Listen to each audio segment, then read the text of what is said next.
What is up, guys? Today I'm joined by Fred Hodges, the president and co-founder of Clearview Washing out of New Jersey. They've been in business since 2004, so the past 20 years.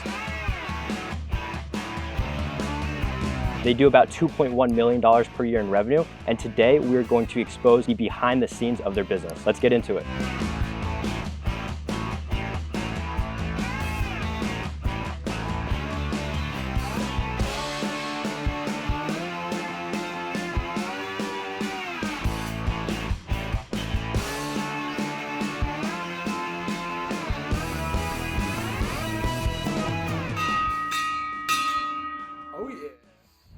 So you guys currently have over 700 reviews with over a 4.9 average rating, which is super impressive, by the way. I'm curious, how did you guys actually make that happen? To us, people say that Google reviews are more important than their friends and neighbors' recommendations. So to us, we knew that we had to get more, and we made it a multi-step initiative that seems to really work well for us. So we have Nice Job. To me, it's like the best $70 that we ever spent was on Nice Job, and that helps the technical aspect of things, knowing which accounts that people have. They have Google accounts, Facebook accounts, making it very easy for them to do. And then also the automations with text and email and stuff like that to kind of make them feel like, please leave me a review.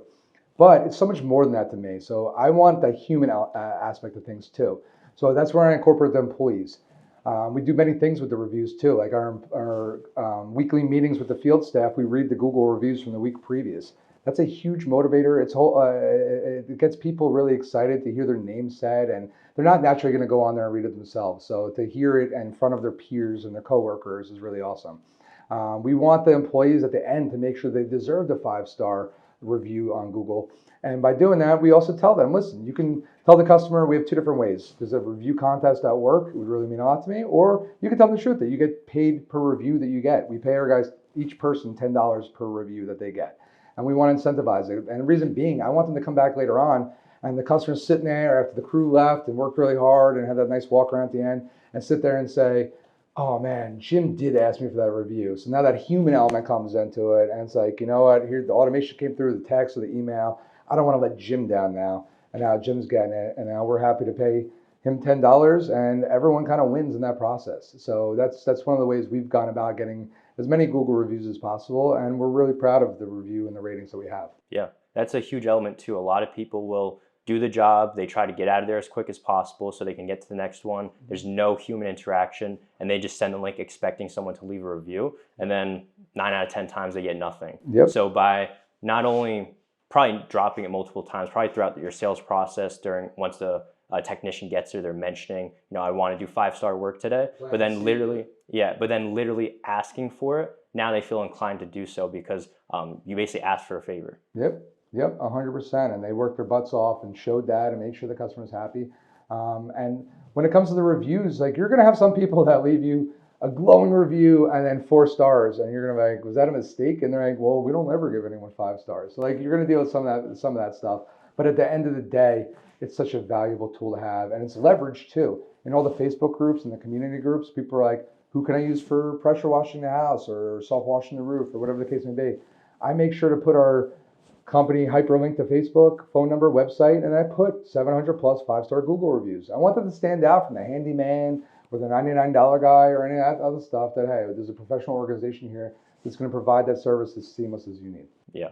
And that's arguably the most important factor when someone is purchasing services like this or anything. Like people go into Amazon, they're looking how many reviews you have, what is the highest ranking, and they don't even look at the description usually. They're just looking at whatever has the most and the best reviews. Yeah. It's the same thing in any buying process, just like this. So I don't think there's anyone in this area that has more reviews for you. So that's a pretty easy distinction between you and the competitors.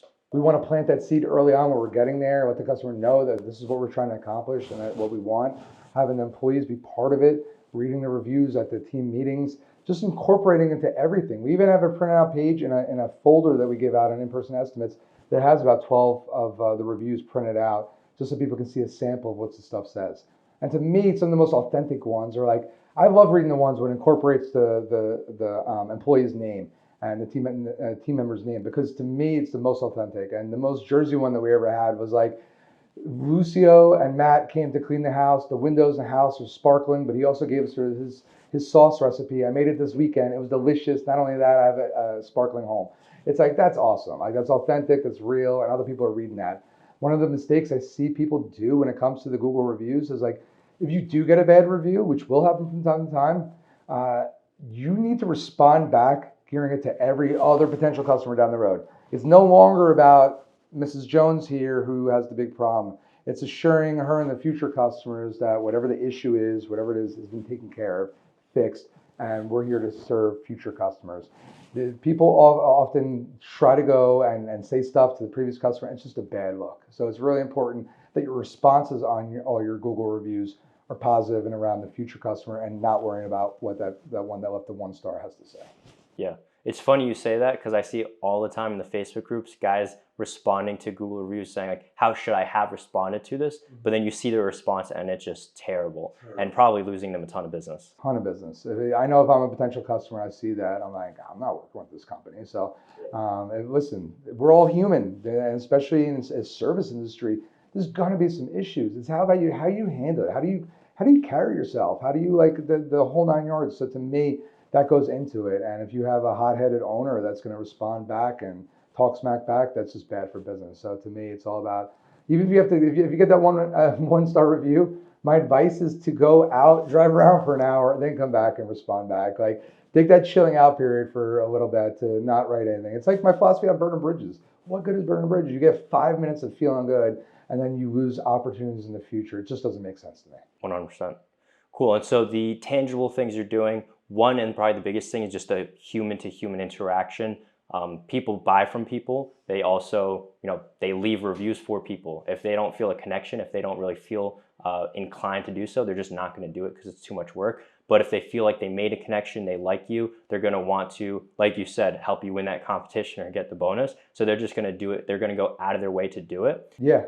So the human element is huge, and that's where the game is played. And to me, it's all about just bringing in good people. That's a part of our company culture too. Like, I have this thing on the wall, 10 things that require 0 talent. I live by this. These are good people. If they require these traits, now I know that they have that ability to mold into anything. And I live by the Richard Branson quote: customers don't come first, employees come first. If you treat your employees right, they'll treat your customers right. So it's all about that kind of customer experience and showing them everything. Because at the end of the day, all the professional window cleaners or power washers, the results are going to be pretty similar. It's all about that experience from start to finish of what makes you stand out as a company and as a whole. And to me, that's huge. 100%. I noticed on your website something about its TV commercial. Okay. Did you guys actually, you guys ran a commercial on television? Yeah, we did. It was a total bomb. I live by, listen, I think for brand awareness and like certain companies, if you're a certain stage, it's great because you're kind of getting out there. That's why you see all the big time companies, the McDonald's and the Coca-Colas of the world and all that stuff. But like at the end of the day, we need to turn our marketing dollars into leads. And I had tons of friends and family, people say, we're watching your commercial, we love it, but like didn't turn into actual leads, and that was a problem.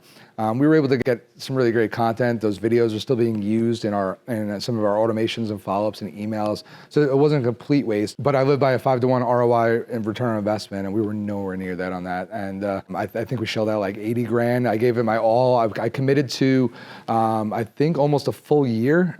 We were picking, I was big with Bravo. I figured our customer avatar was a lot of people watching the housewives of all types of cities. I was also trying to sneak into a couple Mets and Yankee games, figuring some of that crowd as well, and sprinkled it in with Discovery Network and a bunch of other ones that I felt like was my group. And it wasn't one of those situations where it was like 3 a.m. either. Like, I was picking good spots during the day and people were seeing it. It just did not lead to where we needed to be. So at a certain point, after trying it for almost a year, we decided to pull the plug on it. I'm sure it was a great learning lesson though, and I think that's huge that you guys actually gave it the time necessary to test. You didn't just try it for a few weeks and then give up. You gave it a year, a lot of money invested into it, but you came out of it knowing it does not work for your business model or what you guys are doing. Yeah, for sure. For right now, maybe that changes down the road, but at the stage where we're at, I'm not going to be venturing with the TV commercials. I'm going to be putting that money into stuff where I know I'm getting the ROI and getting as much as possible. And so it sounded like you invested around $6,000 to $7,000 a month. Is that accurate? Yeah. Okay. Do you mind sharing like what kind of return you did see, if any, from it? Yeah, honestly, I think we got a 1-to-1 ROI or maybe a 2-to-1. It was very not where we needed it and not worth all the time, effort, money. Because I know if I were to take 70 or 75 grand and pump it into some of our commercial endeavors or where we get leads, I'm getting more of the 20 to 25 ROI. And it's like that one, to me, is a no-brainer. And that was part of our whole learning curve, breaking through $1 million, learning what works, what doesn't work. I look at marketing like a diversified portfolio. I want to fill that diversified portfolio with as much 5-to-1 ROI stuff, and then it's going to fill the ultimate bucket. So it's going to funnel down, and during certain times of the year, depending on what the seasonality is, who's coming in, like residentially, I know from April 15th until like August 1st, like we're good. Like there's no issue, we can keep cranking, but there's 12 months in a year. We're already losing 2 to 3 months due to the winter. What do I do with those other months? And that's where building up the commercial end of things and really getting that to balance out things goes a really, really long way for us. Was it just the one commercial, by the way? The one video? They did 3 commercials, and we were trying out all 3 to see if like one hit different. We did even 15-second and 30-second ones, because sometimes you could have like a pre-commercial and a post-commercial one where it's like that like quick like 15-second one. So we did different variations of it. And it was a really cool experience doing all that. And obviously, I had such high hopes for it, but unfortunately, it just didn't work out. And we definitely tinkered with it each month. I was even tried different spots, looking for different things. And at the end of the day, after a year, we just decided it wasn't for us. You should potentially, I don't know if you have yet, but maybe look into Hulu ads. Okay. Have you guys thought about that at all? So ironically, that's a great point. So part of that budget was going towards streaming commercials. So like it wasn't even just TV commercials. And that's why I thought I was ahead of the game. I'm like, you know what? Everyone's streaming now. Everyone's got, whether they're Prime, Netflix, whatever it is, they are streaming. And it's like the ads there, I thought it would have worked. But I think out of that budget, $2,000 was going just straight for streaming. And I just had such high hopes. But unfortunately, to answer your question, yeah, we did go that route. And unfortunately, the whole thing didn't generate what we needed. Were you able to track what revenue came from streaming specifically and what came from live TV specifically? No, I would only hear that it was a commercial and we were tracking it that way. So unfortunately, I didn't know specifically one or the other, but we're talking such a low amount of leads that it didn't really matter. Like ultimately, like if I would have saw obviously that streaming was more, I could have put all there, but like they both weren't generating leads. So it was great for brand awareness. I got texts all the time. Just saw your commercial and like very cool, but like I really wanted customers calling or going on the website and filling out forms. That was obviously the goal of it.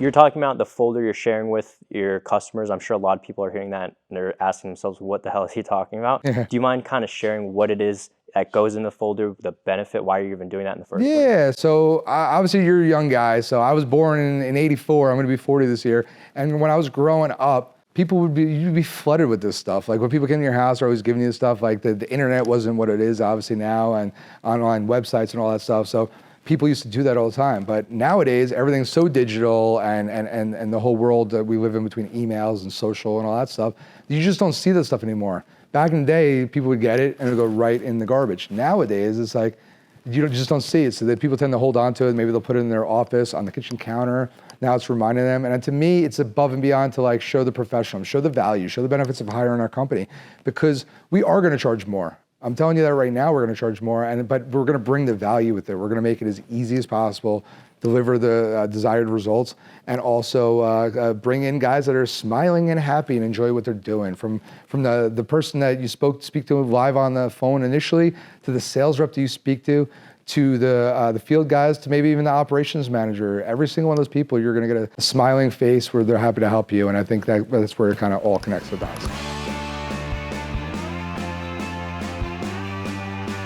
So Fred, what is the current split between residential and commercial work in your business? So in 2023, we were 65% commercial and 35% residential. The goal for this year, and the ultimate goal we've had for a while, is 70% commercial and 30% residential. We do include HOAs and different associations as part of our commercial. We deem that commercial, but that is the split we have. And I'm sure you have tons of strategies in regards to acquiring commercial work, but it did seem like LinkedIn was one of those strategies that you guys are killing it with. So do you mind kind of talking me through a bit how you're leveraging that to acquire customers? Yeah, absolutely. LinkedIn, I always joke with a lot of people, especially my conquerors, that basically LinkedIn, I used to think was a white collar trading resumes, looking for your next 48-hour-a-week job. And I was so wrong about that. And me and my head sales guy, Jose, we made an initiative to basically decide that we were going to build up our LinkedIn and see where we can go with it. And we were surprised to find how many property and facility managers, how many local well-established business owners, how many public figures and governors, mayors, senators, all that stuff. We wanted to connect with everyone in New Jersey that we possibly could. And we've built that up. We had a goal. We made that goal in January of 2021 to build up to have 1,000 followers following Clearview Washing by the end of that year. And we had a feeling if we did that, we'd start to see some leads and some opportunities open up. And sure enough, that happened. And now when we go to the different events and all the industries, people are saying, we're seeing you on your LinkedIn, they're interacting, they're posting, they're sharing, and we're getting work from it. And it's something that I push all the time because I think there's such a valuable resource on LinkedIn. And at this point, you guys have around like 3,000 followers, right? Yeah, so me personally, I have like 5,500. And the way LinkedIn works is you have to build those personal connections first. And then from there, you can invite people to follow your company page, but you can't skip that step. So you have to be able to build up your personal audience. And it's almost like a two-step process. But yeah, I think we're, off the top of my head, it's around 2,000 or 3,000 followers on the company page. And so walk me through your strategy a little bit. Are you connecting with people, sending the message right away? Are you using your page more so as a funnel, so then they see you and they make the connection? So I'm using it like our own way, and that's the beauty of being an entrepreneur. You can kind of do your own way, and I didn't necessarily follow anyone or do any particular way. What I did for ours was I just wanted to make sure I connected with everyone I possibly could. And then from there, I wanted to make sure that I was engaging with the posts, making sure that it was the same level that I feel that I do on my Google business profile, on Facebook, Instagram, TikTok, obviously catering to the commercial client. But I wanted to make sure that we were engaging in other companies and other people. I wanted to be posting projects, tagging companies, tagging managers. I wanted to share fun things happen in the area. I wanted to be our brand and our style and get people to engage. And then slowly but surely, there wasn't a whole lot of outreach on our end. By naturally and organically building up the following, building up the connections, posting valuable content, and constantly interacting with everyone, we organically started getting messages from people, including even government entities such as NJ Transit Reg. They have a bid to clean a whole bunch of the stations. Are we interested in providing a bid? Absolutely we are. So it just opened up some doors of people that we never really knew before, and we realized how big that network is there. And it's so many people on there. I spent late nights watching Yankee games, rooting for Aaron Judge to hit 60 home runs, and I was sitting there on LinkedIn just connecting, and then requesting to follow our page shortly after that. And it's just like a snowball effect, and it really builds up over time, and we're starting to see the fruits of our labor now. Nice. So you went into it with the understanding this was going to take a while, it was going to take potentially years, and you gave yourself a year to see how it plays out. You started to see traction, and it was working, so you figured you'd keep going with it. A lot of people, I feel like, if it doesn't work after a few days, a few weeks, they just give up. Yep. But you went into it knowing it was not going to work. I was playing the long game for sure. And at the end of the day, it's like anything else. You get out what you put into something. It's the same way like a networking group or a different organization. Like I went there and I'm not getting anything. Well, what did you do? Are you trying to get build it up? Like, what are you doing to be proactive to make things happen? We were playing the long game. We had certain dates. We knew that we wanted to hit 1,000. And LinkedIn restricts you with the amount of people you can invite to follow your company page. It started off like we had credits, they're free credits, but for like 100 credits a month. So you can only invite 100 people a month. And then after that, maybe once we hit a certain size, or maybe it's everyone on LinkedIn, I'm not sure, but now we have 250 credits a month. And I want to make sure we're using up all those credits every single month and we're building it up that way.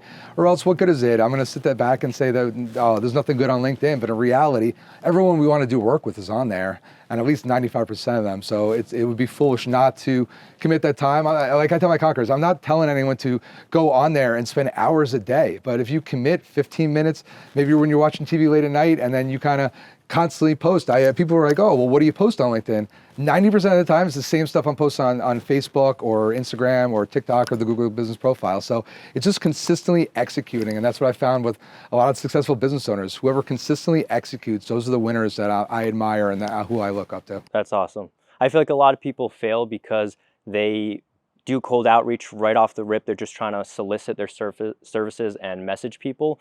Your goal is play the long game, become well known in the community, be active, engaging with people, and eventually the work will come. And So that's when exactly when they need it or they're ready, now they know who to call. I'm not trying to force it down anyone's throat. I'm just trying to be there for when that opportunity arises, and that seems to work for us. And that's our strategy, is just to be the first in mind, so that when the opportunity comes, now they're going to solicit a bid from us.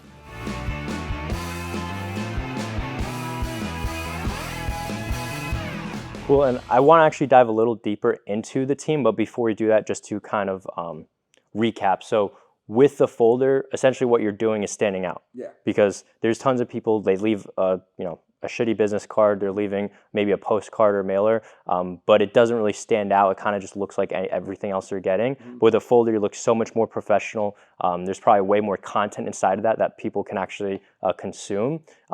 And like I said, it just makes you guys stand out a ton from the company. Yeah, and I'll tell you what's in the folder. Honestly, we have one page is FAQs. One page is about a dozen Google reviews. One page is the financing. And then the last one is how to pick the proper exterior cleaning contractor. So we want them to know that, like, make sure you're looking for this and looking for that. And if the contractor's asking you to pay on like Venmo and PayPal and all that stuff, or asking for cash or whatever the case, it doesn't have 100 reviews. There's certain things to look for, and they know what soft washing is. Like, you don't want them getting into a situation where they're hiring someone to blast away at the roof, ruining the roof, voiding the warranty, doing that whole thing. So it's just what to look for when hiring the proper contractor. And those are the 4 pages that go into it. I highly recommend getting professional images done. You don't want those generic images that everyone's seen a million times. Have professional ones done, invest the money in having someone come out to the site, take some pictures and videos, and then use that on the folder. And then inside, obviously, you got those contents, and I do think it stands out. It's way more professional.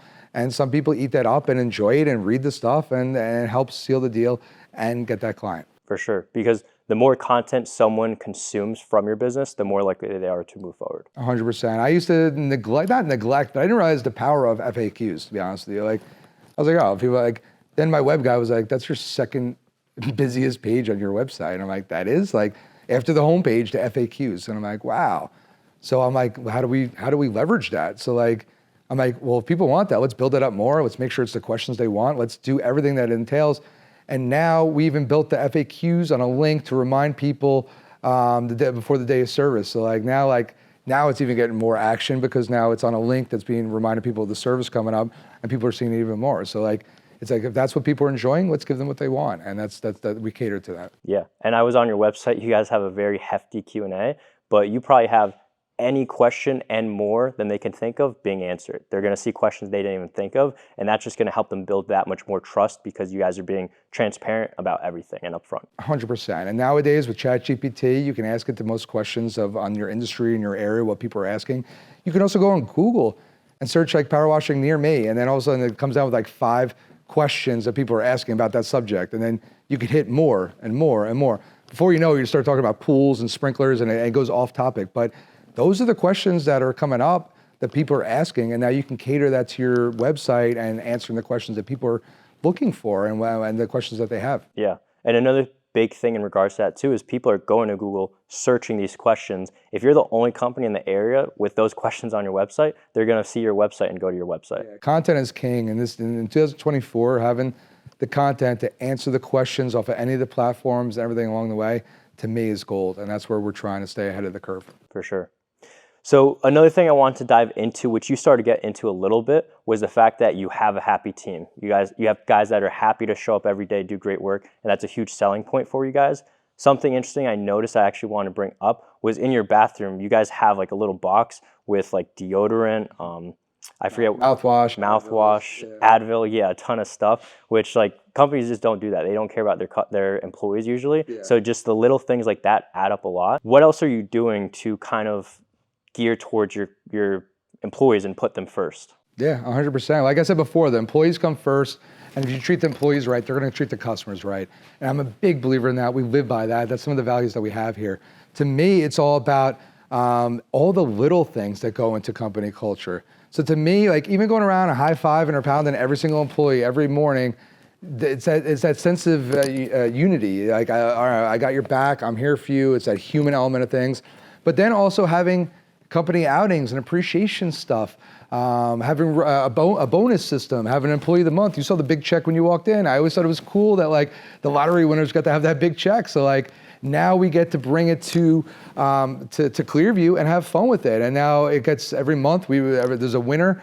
We take a picture. We post on social. They're getting the recognition they're looking for. Because let's face it, every employee's there for a different reason. Some of them are there for money. Some are there for some recognition and having back. Some are there for the family aspect. Everyone's got a different reason and motivator. And I feel like if you cater your company culture to respect all those things, that's where you get that good unity and you get the people. Because let's face it, we're in New Jersey doing power washing, especially when you're talking about the field staff. Traditionally, it's a high turnover type of thing. We pride ourselves on our very low turnover. Every winter, we're going to lose a couple employees. That's part of the game. But when we have 26 and we lose 2, it's very easy to kind of keep moving forward and putting the right people into place. I used to joke that if you could breathe, you could work for Clearview. And like that was the honest truth. But now we have a whole hiring process. It even starts with the job posting. It's like, read your own job posting. Would you want to work for your company? It's like, want to work outdoors? The pay is, let's say, $15 to $20 an hour. Get to squirt water guns. Like people put like very generic stuff. It's like, well, what do you have to offer? It's the same way a customer. Why should a customer choose you to pick you? Our job posting, to me, I want it to stand out. I want it to be a thing where it's like, we do employee of the month, we have the bonus system, we have these company outings, we're doing, I just literally laying it all out there. We offer insurance, we're doing paid time off, we're doing whatever the case may be. I want it all out there on the table so that they know exactly what they're walking into and it's a little bit more enticing.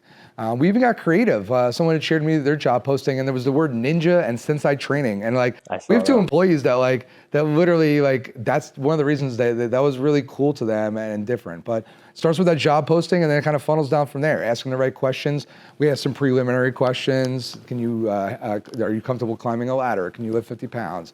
Do you have a valid driving and clean driving record? Preliminary stuff. Then if they pass all those tests, now they come in person. And now you ask them the right questions and you get the right answers if you ask the right questions. And that's something I've learned.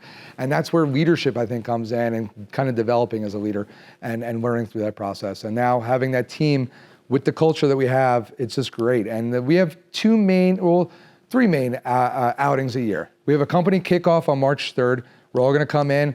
My wife even does she's the CEO of the company, and she does a sample P&L based off a $2,000 job.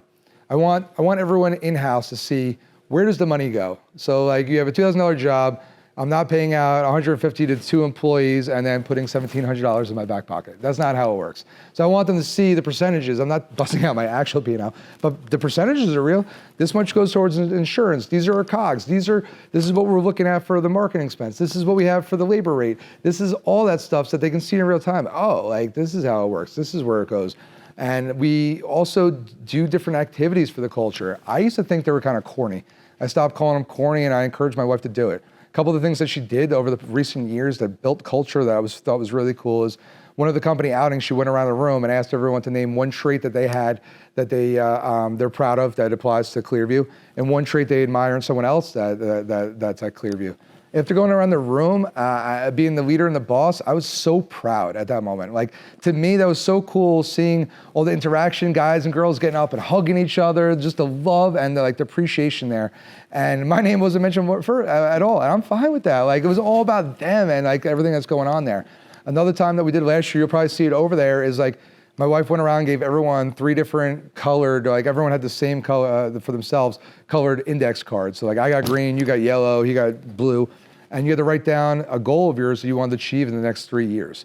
And now we went up and everyone posted on the board and explained what their goal was and what they're trying to achieve. And like, you learn so much more about your team. And I feel like I'm a better boss and a better leader knowing where they're trying to go and helping assist to them to get there. Some people want to buy a house. Some people want to travel to Europe for the first time. Other ones are trying to get married. Like, other ones want to have kids. I found that one of my employees has kids in Africa. Like, I didn't even know that. And like, he's a valuable member of the team. So like, you see these people every day. I hear it all the time where it's like, oh, yeah, we talk, I know it. Like, no, you don't really know like what people are doing. You're getting the work mode of them. So you got to peel back the onion layers a little bit and find out like what they're trying to achieve in life. Because a big thing here at Clearview is I wanted to stop offering a job and offering a career. And that's when things kind of switch to. And there's a whole mentality and changes that will go into that. But I want everyone here to be proud of where they work for. I don't want people traditionally with exterior cleaning are going to look at it as a dead end job. I don't want them looking at it that way. I want them to know that, hey, I have guys on the team right now that started off as a assistant tech, grew to a crew leader, ended up a head trainer, and then they're one of my operations managers now. And I want them to see that the company org chart is just going to keep growing. It's just going to get bigger. And it's going to spider out more, and there's more opportunities. And it's my job as one of the leaders of the organization to show the vision. I joke with people all the time, like, we just assume as business owners and leaders that people can see our brain and see where we're trying to go, and we take that for granted. But at the end of the day, it's really important to, on a regular basis, show people where we're going, how we're doing it, and what it looks like when we get there. Show them the vision. And now they're gonna buy in if they see where this train is going, this boat's going. I could be the conductor, captain, whatever you wanna call it. But at the end of the day, it's important to kind of show everyone where it's going. And that's something that I'm working extremely hard on to try to develop that culture. I take a lot of pride in that. And I ultimately want everyone to be happy. But it starts with bringing in the right people too. And you start bringing, I'm sure people can relate. I don't wanna work with Jimmy. I don't wanna work with Mike. You know what? Empower your people. Have a training program where it's get trained for 2 weeks. If that head trainer gives me a thumbs up, I know that that person is gonna be a rock star with everyone else. Now I know that like they had skin in the game, they got to help hire, they got to help train, and now I'm never gonna hear, I don't wanna work with that guy or that girl anymore, and that's really important. Wow, that's a lot to digest, but I'd say the two biggest takeaways I got from that is, number one, when you align their goals with your goals, they're bought in because they know if they help your company hit their goals, they're as a result going to hit their own goals. 100%, 100%. My man Jose over there, that's our head sales guy. He sees that, he gets that. He's my, I call him my little brother. Like we were on the same page heading to get to that station. He knows where that station is because I talk about it all the time, and we're trying to get there together. And it's the buy-in from everyone, from operations all the way down, all the way up. It has to be in unison. That means we have to stay in our own lanes though. So it doesn't mean we're getting commingled, and we have to make sure that we follow the org chart and who reports to who, and we're staying in our lanes doing our jobs. But you build that trust that you know the people in their lanes are doing what they're supposed to, when you're in your lane doing what you're supposed to, and that's really, really important. But the buy-in is huge, and I think a lot of people get into exterior cleaning and just business life in general to be their own boss, and they don't necessarily know how to lead, and I don't think anyone's necessarily comes out of the womb knowing how to lead. It's kind of a developed skill that you're kind of always working on and you're trying to get better at, and it's just trying to guide people, show them, connecting the dots, giving them the resources they need. It's just everything rolled into one. I think that's huge. Yeah, that's massive. And then the second thing I took away from that was you're talking about all these things you can do, but it's not life-changing. It's not crazy hard to do. It's not going to cost you a ton of money. It just costs effort. You actually need to genuinely care. And a lot of people aren't doing that, but if you just do this little thing here, this little thing here, it makes that much of a difference. 100%. I was always searching for that unicorn, that golden goose, whatever you want to call it. Like, I'm here to tell you it doesn't exist. So it's about finding all the stuff that does work and all the 1% little moves. Before you know it, you change all these things 1%, and all of a sudden that trajectory is going exactly where you want. It almost looks like a compounding interest trajectory. It's like, it swoops down and then it just goes straight up. So you just start to connect all those dots and it goes such a long way. Absolutely. So something interesting that you guys do is, as of right now, it's the winter, weather's cold, you guys start back up in around March. So everyone is home right now except for your sales team. Your sales team is still getting the hours in, they're still putting in work. So how does the sales process look different now compared to during the season? Yeah, so we put a lot of focus on a lot of goals and initiatives and things we're trying to do for the year. We're mapping out strategies, what organizations are we joining, what events are we going to, what lunch and learns are we gonna try to host, what companies we're gonna try to connect with the most, who are we trying to connect with, mapping everything out. And basically there's like all the sales for December, January, and February is just trying to front load and kick the season off properly. We want a March where we got a packed March, and a lot of that's gonna come with a lot of commercial. You're gonna get some of the residential too and build it up. And like I said before, we're also putting a focus early on in the year to get that commercial lined up for August, September, October, November, the notorious slower months.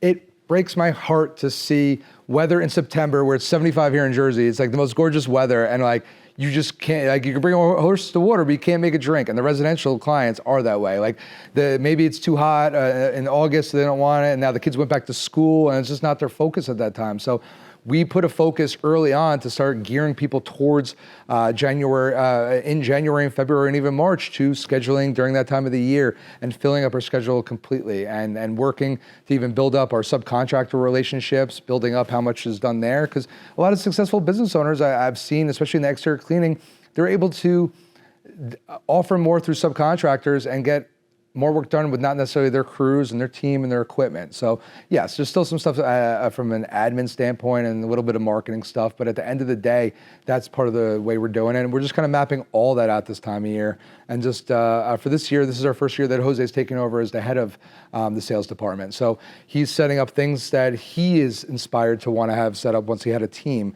And we're talking strategy, bouncing ideas off. I'll say something to him, sit on that, think about it. I'll come back to you in a little bit. Vice versa, setting up meetings. We're doing a leadership meeting tomorrow with the head of sales, head of operations, me and my wife, and we're going to talk about some different leadership stuff because I just want to, I don't want to go off topic, but I want to go back to a point that like later on, everyone is better served for working here. Even if they don't last here forever or whatever the case may be, I want everyone to stay as long as possible, but I want to give them the tools and the stuff they need to be better people and learn and develop while they're here as well. Yeah, you want people to leave a better person than when they came in. Correct. And we even started offering, like, in terms of the culture and offering a career, not a job. We got everyone OSHA 30 trained. We got everyone aerial lift trained. Those are cards and things that they'll always have on their resume from now on. And then we invested in them because it is a career. It's not just a job. And we also want everyone safe and knowing the right things. And it was a beautiful thing doing those trainings. Like, we learned about all types of fire safety to confined spaces to electrocution stuff to some of the stuff like carries over to our line of work. Some of it isn't. Sometimes we'll be on a construction site where we'll see some of this stuff. I think there's just better people having this, even as in their family, if emergency arose. I feel like they have a clear head on how to handle the situation. From an electrical fire, don't be spraying water. Not everyone would have known that. You know what I mean? There's certain things you learn through that process that I think they're better people as a result. Yeah, absolutely. So a lot of people during the slow time, during the winter, they're not doing jobs. They're just not marketing. They're just sitting around waiting for the season to start up, and they're saying, hey, the weather looks good next week. I'll start my marketing now. But what you guys are doing is you're still, maybe not to the same extent, but you're still marketing, you're still getting calls, you're still booking people. You're just doing it in advance. People often make the mistake of waiting like either too early or too late. And when all of a sudden, like, they'll come to August, like, all right, let me start marketing now. It's like, it doesn't work like that. Like, you're basically lighting that money on fire. It's like, you have to be doing it earlier on to carry through, but then you don't want to do it too early. My recommendation to a lot of my conquerors is like, let's start harvesting our customer list this time of year. Let's make sure that they're aware of it with some email campaigns or automations, some text message campaigns, some voicemail bombs, maybe some mailers, trying to just get to like the people that we already know, we've serviced before, we work with, trying to get as many of them on the calendar. And then as we close towards the middle of February, going into March, that's where we're going to start really cranking things up and really get into the next level, because we want that carryover to go all the way into the late summer, early fall, and we want to make sure we're capitalizing on all the opportunities that are out there, because that's a big problem in our industry. People wear that as a badge of honor. I'm booked out 8 weeks. I'm booked out the rest of the year. Like, oh my God! Like, you need another crew out there. You need to be capitalized on this. You're missing out on the low-hanging fruit. You know how many people like and jobs we're able to get in like the Memorial Day in May is basically like the Christmas to our industry. And it's like the amount of residential low-hanging fruit during that time is amazing. Everyone is having a Memorial Day party or some type of like graduation party coming up in a couple months, or all types of events. And it's like, that's the deadline, and there's so much opportunity there that people are just missing out of because they're not able to properly market, keep ahead of the curve, and then hire the amount of people so you're not too far booked out. And it's always a balancing act. It's never going to change. Like, I think even the companies that are at $5-10 million are still juggling and balancing. It's just part of it, but it's all about finding that sweet spot. Yeah, and you had actually mentioned this earlier, which I think is, to your point, makes a lot of sense, is that when people are going to Amazon or one of these websites, they like the speed to their desired situation. They like the fact that you can buy today, receive it tomorrow. Mm-hmm. So what you guys are doing is you guys have enough crews and you have a system in place where if someone were to book, if they went to your website, they decided to move forward today and book for tomorrow, you can make that happen. Yeah. And then there's these other guys that are booked weeks in advance, and they're probably losing a ton of customers because someone wants a job right now, and they'll go to someone that can do it right now. Yeah, there's definitely missed opportunities that way. And that's the beauty of having that balance with the commercial and the residential too. Like, you got 3 crews on a commercial job, and you have this $5,000 job that if you do it tomorrow, you get it. If not, you lose out on it. going to pull one of the commercial crews and go over there and do that $5,000 residential job. And that's some of the low-hanging fruit that I'm talking about, that like, now I want to hold on to that customer for life now too. So like, if they're going to be in our sequences and just be involved in the company, and I think that's the way to go and how to scale the business. Absolutely. Well, that was everything I had to discuss today. So with that being said, if anyone wants to learn a bit more about you, your business, connect with you, where can they find you online? Yeah, so I'd love to connect with everyone. Fred Hodges Jr. on Facebook, Fred Hodges Jr. on LinkedIn, Clearview Washing on Instagram and TikTok. And I'm happy to connect and check out my stuff. You can try to emulate it, do it. I encourage everyone. I want to see everyone succeed. And that's why I became a coach. That's why I'm trying to speak, trying to help people, because we hit 2.1 last year, but it took 20 years. And I just want to shorten that gap for as many people as possible, because I think everyone's capable of doing it on their own and getting there. It's just trying to condense it down and learn something from some of the stuff, like the bad experiences. Like, don't recommend necessarily the TV commercials, you know what I mean? So like, learn from some of my mistakes and help build off of that. And a lot of people did that for me, and I always am a believer in staying learning and always trying to improve and evolve and be a better person. And I think everyone should take that approach.